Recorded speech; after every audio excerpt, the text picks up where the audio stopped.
Hi, this is the librarian, Brooke Yates, and I'm here to talk to you today about a proposal I have for a STEM club here in our school library. Let me begin by explaining the STEM club to you. The STEM club will be an after school program in the library that will offer students the opportunity to learn about science, technology, engineering, and math through hands on exploration. In these weekly after school sessions, students will have the opportunity to engage in a read aloud and discussion on a STEM topic and participate in exploration stations. With the help of volunteers, students will be able to use STEM kits and technology to explore STEM topics such as robotics, coding, and engineering design process. Students will be encouraged to present their learning and discoveries with the group. The objectives of the STEM Club include the development of critical thinking and problem solving skills. These skills are essential and they promote academic success across all subjects. The STEM Club will also provide students the opportunity to participate in inquiry based learning while developing 21st century learning skills such as digital literacy, collaboration, communication, creativity, and productivity. These skills allow students to be prepared for their future education and careers. The objectives of this program also align with many objectives from the American Association of School Librarians Standards Framework for Learners. The program budget includes a 3D printer, a coding robot kit, a Discovering STEM Structures kit, a Snap Circuits Light Electronics kit, a GeoSmart Mars Explorer, and a Code and Learn Kinderbot. And I also selected several titles to add to the library collection, and these books will be the ones that will be used during STEM Club for our read aloud and discussions.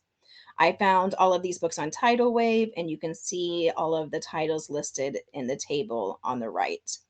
I specifically chose all of these items because they represent a range of STEM topics from coding to construction to robotics, and they offer many different ways that students can interact and explore these topics with these different types of kits. I also chose these specifically because they represent a range of age level appropriateness. So some of these are more geared towards a younger audience, perhaps kinder or first grade, and some of them are geared towards older students. That way, all students will have the opportunity to engage with STEM kits and activities on their instructional level. The total for all of these different items is $1,186.06. The Zilker Library STEM Club is for everyone. All students will have the opportunity to participate in the club if they choose. In order to accommodate the different ability levels and manage the size of the group, I will be breaking up students into two different groups. One will be a primary group of students who are in pre K through second grade, and there will also be an intermediate group of students who are in third through fifth. These clubs will be on different days, and the activities in the exploration stations and the read alouds will be differentiated for the two groups to accommodate the different ability levels. STEM instruction is beneficial for students. I was able to locate three articles highlighting the benefits of providing STEM instruction in the school library.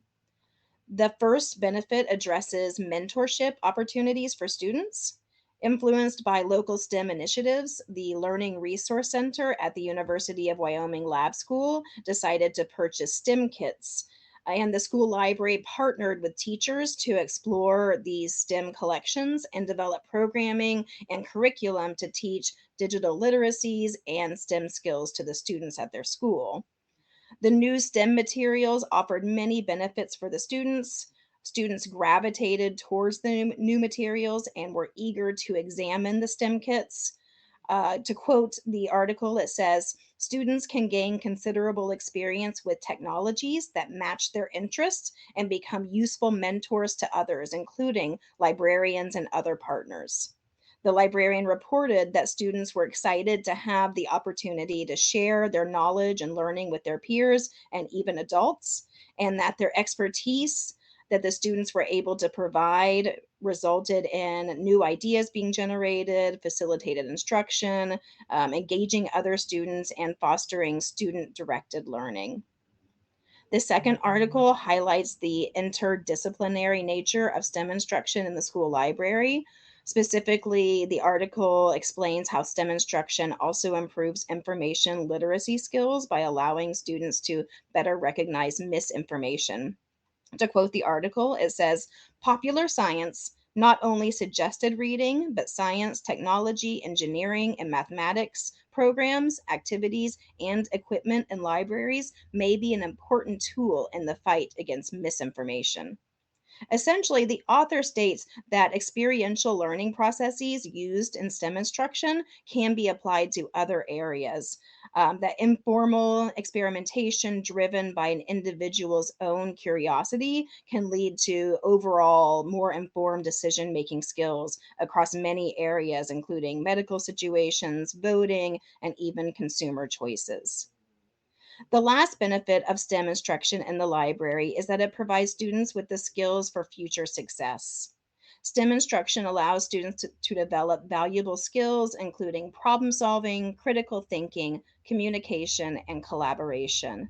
And these skills prepare students for success in higher education and future STEM careers.